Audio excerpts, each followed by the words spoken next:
I was there when the humans first walked into the Grand Hall of the Galactic Council. I had seen countless species make their debuts in that chamber, a place designed to project awe and grandeur. The ceiling arched high above us, composed of refracting crystal that cast shifting rainbows across the floor. The air itself was alive with the soft hum of energy fields and bioluminescent patterns, a display intended to symbolize unity among the countless worlds represented there. When the humans entered, the murmurs began immediately. They were tall by most species standards, though not unusually so. Their gait was steady but lacked the fluid grace of the Silthar or the grounded power of the Zyrathians. What struck me most was their simplicity. No natural armor encased them, no visible bio-enhancements, energy fields, or integrated tech adorned their bodies.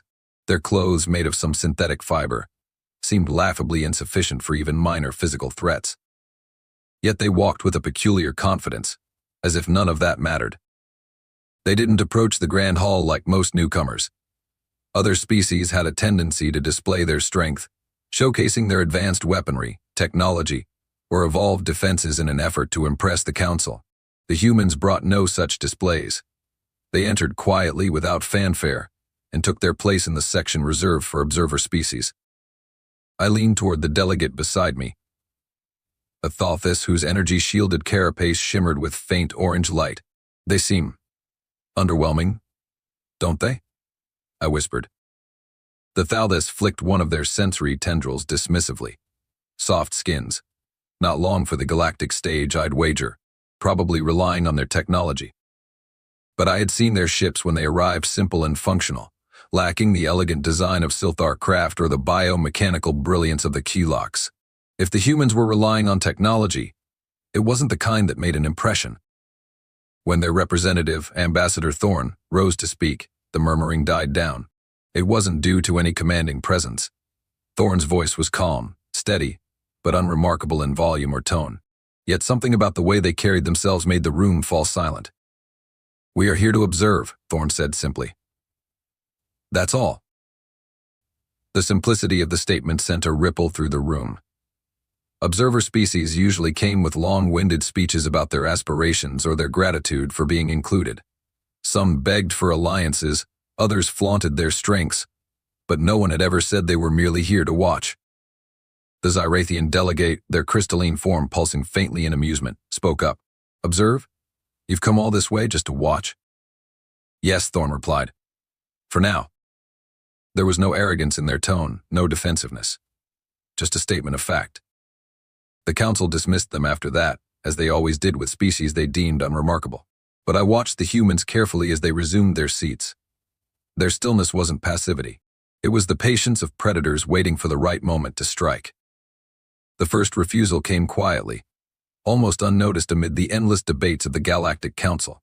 It was a minor dispute, the kind that barely registered among the more pressing issues of interstellar politics. The aquatic Ykral and the insectoid Verican had been squabbling for decades over a resource-rich moon in a binary system on the fringe of their territories. It wasn't the first time they'd clashed, and it likely wouldn't be the last. Normally, disputes like this were handled through council mediation, a process steeped in ceremony, where delegates would argue their cases for days, sometimes weeks, before agreeing on a compromise that left neither side truly satisfied. This time, though, something unexpected happened.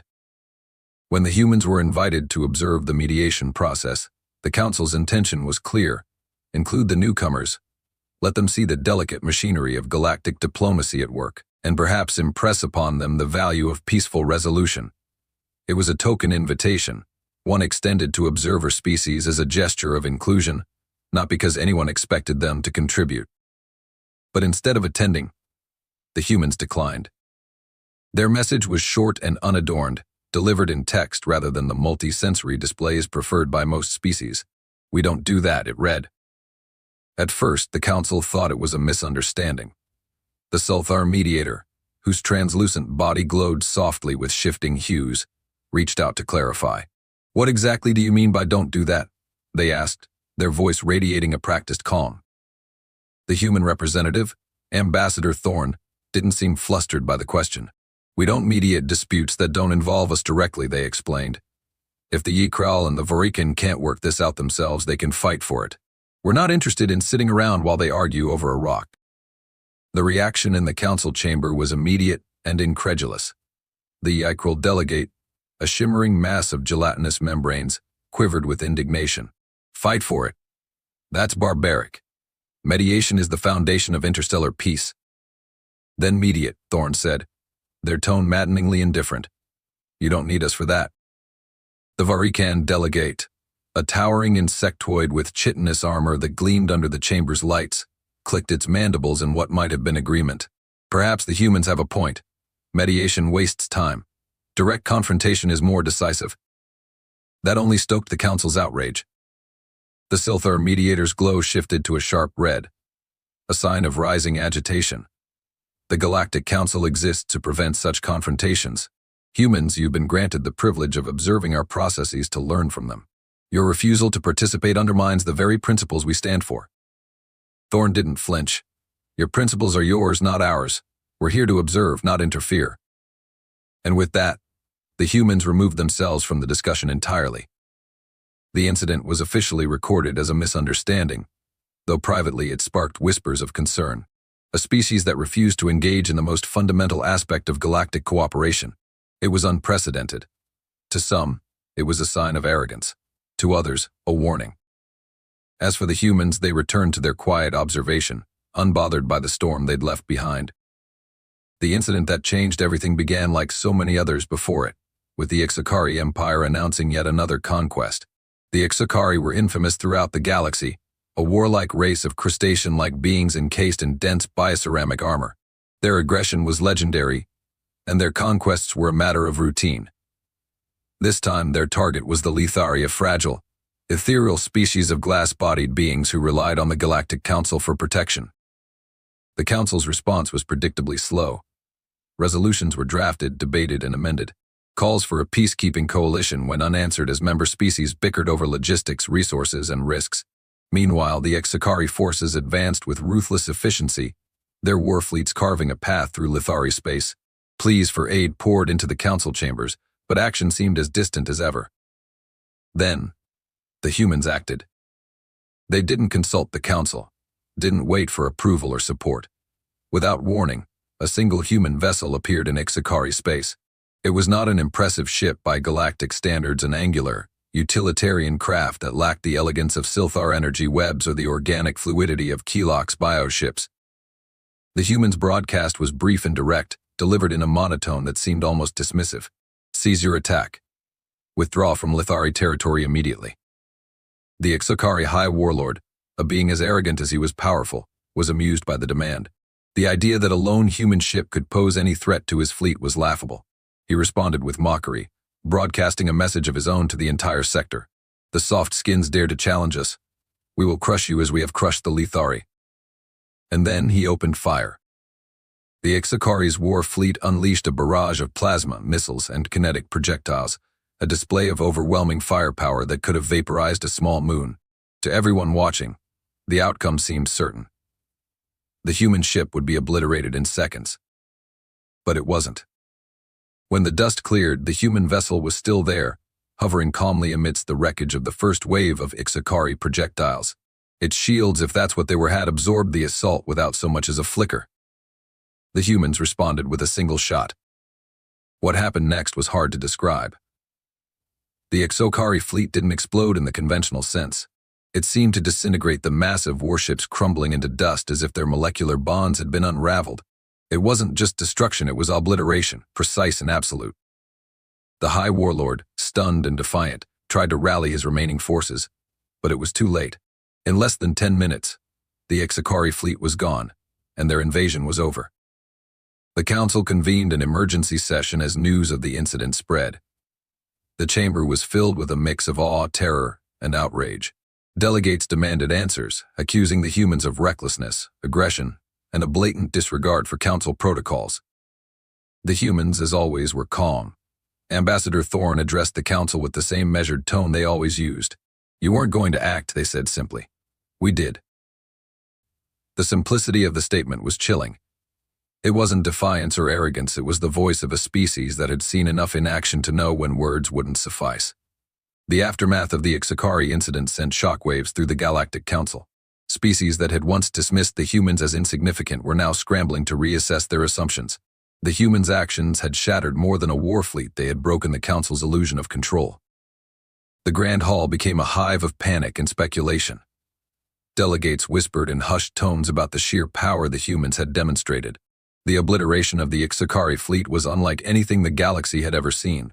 Even the Thalvis, whose energy-based technology was considered among the most advanced, admitted they could not replicate such precision destruction. For the first time in centuries, the Council was afraid. "This cannot stand," declared the Silthar delegate during an emergency session. Their glowing form flickered erratically, a clear sign of distress. The humans acted unilaterally without Council approval.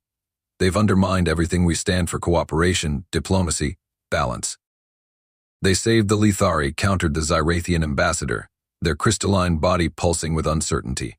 "If not for their intervention, the Lithari would no longer exist." "And what happens when they decide we're the problem?" the Silthar retorted, their glow intensifying. "They've demonstrated the ability to bypass our authority entirely. Who's to say they won't turn those weapons on us next?" The debate raged on, each species revealing their fears, their biases, their vulnerabilities. The Thalthis were concerned about the humans' apparent immunity to advanced energy attacks. The Varikan were alarmed by their adaptability and lack of hesitation. Even the stoic Ykril admitted unease at how effortlessly the humans had dismantled the Ixokari fleet. In the midst of this chaos, the humans themselves remained silent. Their delegation attended the sessions but refrained from defending their actions or engaging in the escalating arguments. Ambassador Thorne sat in their assigned seat, their expression unreadable, as if the rising tension around them was of no concern. The Council's frustration boiled over. A motion was introduced to reprimand the humans formally and demand an explanation for their actions. When Thorne was called to the center of the chamber, every eye was on them, every sensory organ tuned to catch the slightest sign of weakness. "You acted without Council authorization," the Silthar delegate began, their voice reverberating with indignation. "You violated our protocols, endangered our stability, and displayed a recklessness that cannot be tolerated. Explain yourselves." Thorne's reply was maddeningly calm. "We acted because no one else would. The Lithari called for help. You debated. We responded. That is not how the Council operates." "Maybe it should be," Thorne said, their tone devoid of malice but carrying a weight that silenced the room. "Diplomacy has its place, but sometimes action is required. You talk about principles while people die. We prefer to save lives, not arguments." The response stunned the chamber.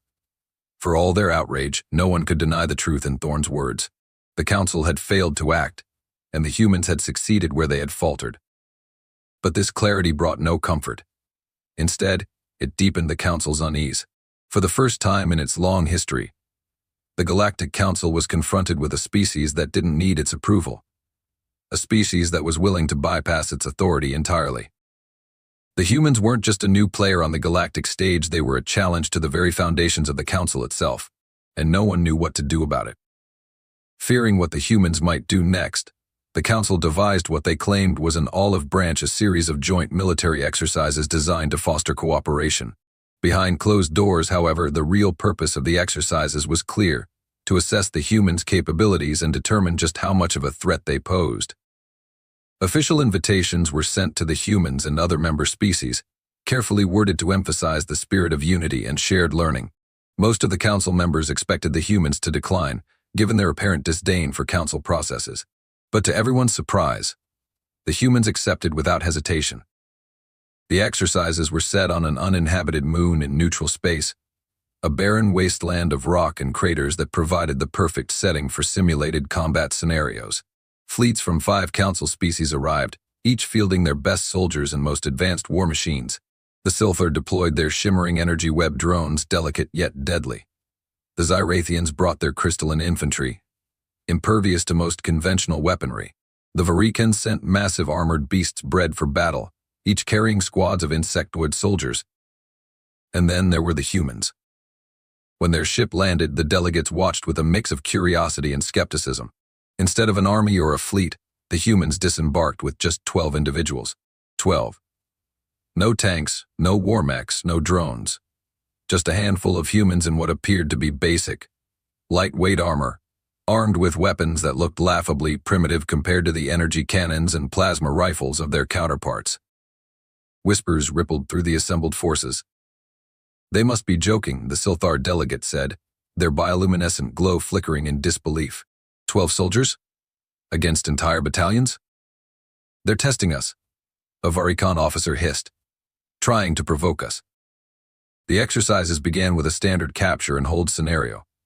The humans assigned to the weakest position were expected to be eliminated quickly. The other species assumed the humans would observe the inevitable outcome and learn their place.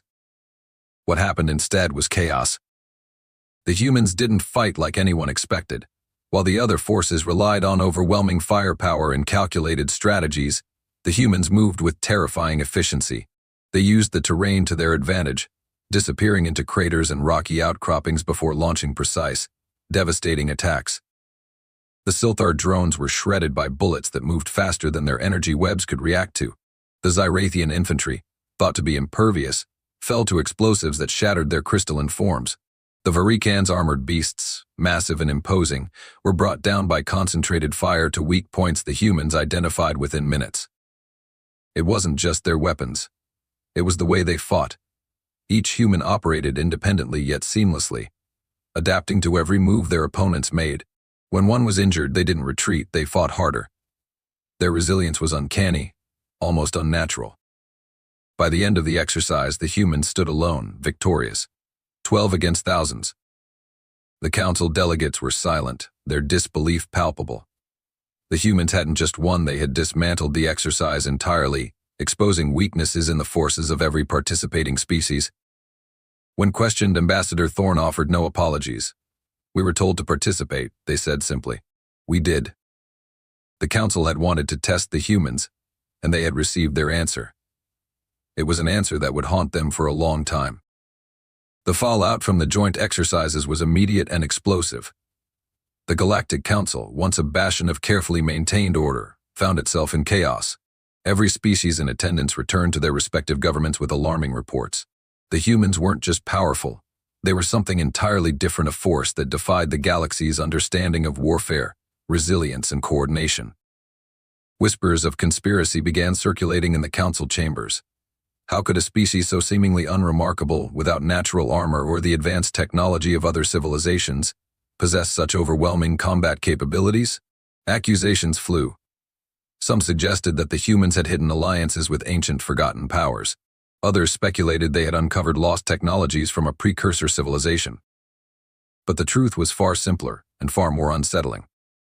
The humans themselves remained unmoved by the storm of speculation.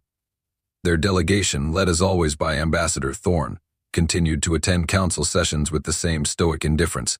When pressed for answers about their extraordinary performance, Thorne offered little insight. "We adapt," they said, as if that explained everything. Adaptation. That single word rattled the council more than any weapon the humans had demonstrated. Every species in the galaxy had evolved to suit their environments. The Tholus with their energy shields, the Silthar with their bioluminescent defenses, the Varikhan with their chitmas armor, each had been shaped by millennia of natural selection. Yet the humans had none of these traits. They were soft-skinned, fragile-looking, and vulnerable to even the most basic environmental hazards. But somehow, they thrived. Council researchers scrambled to understand. They reviewed data from the exercises, analyzed human biology, and interrogated every available source about their history. What they discovered was disturbing. Humans had evolved on a death world. Their home planet, Earth, was a chaotic environment of extremes, unpredictable weather, relentless predators, natural disasters, and diseases that would have wiped out most other species. Where other civilizations had grown in harmony with their worlds, humans had fought theirs tooth and nail. They weren't stronger, faster, or more durable than their adversaries. Instead, they had learned to outthink them, to endure, to push beyond limits that should have been insurmountable. The researchers presented their findings to the council in a private session. The room fell into stunned silence as they explained what made the humans so dangerous. They didn't rely on natural defenses or technological superiority. Their strength came from their ability to adapt to any situation, to turn weaknesses into strengths, and to thrive under conditions that would destroy others. But the most chilling revelation came at the end of the report. It was their nature. They didn't need the council. Their history had taught them that survival didn't depend on alliances or treaties, but on their own ability to endure and overcome. The council's fear deepened. If the humans couldn't be controlled through diplomacy or intimidation, what options were left? For the first time in its history, the Galactic Council faced the possibility of a species that could not be managed. And the humans seemed perfectly content to watch as the galaxy grappled with that realization. The council chambers had never been so silent. The vast hall, usually alive with debates, arguments, and the hum of 1,000 different voices, now felt like a tomb. The delegates of the Galactic Council sat in uneasy stillness, their attention fixed on the humans. Ambassador Thorne stood in the center, unflinching under the weight of countless eyes, their calm demeanor as inscrutable as ever. This was not a formal session. It was an intervention. The Council, in its collective anxiety, had convened a closed meeting to address the growing human problem. Rumors of the humans' power had spread far beyond the Council chambers, unsettling the fragile balance of interstellar politics. Smaller civilizations whispered of seeking human protection, while larger empires quietly restructured their military doctrines in preparation for the worst. The Silthar delegate, whose radiant glow dimmed with unease, broke the silence. Humans, they began, their voice heavy with an attempt at diplomacy. Your actions have disrupted the fabric of galactic unity. You act without consultation, without adherence to our protocols, and now your strength threatens to destabilize the peace we have maintained for millennia. Thorne tilted their head slightly, a gesture that might have been curiosity or quiet amusement. You maintain peace through inaction, they said, their voice steady and calm. When lives are at stake, we act. That is our way. The Zyrathian delegate, their crystalline body refracting light into chaotic patterns, leaned forward. But at what cost?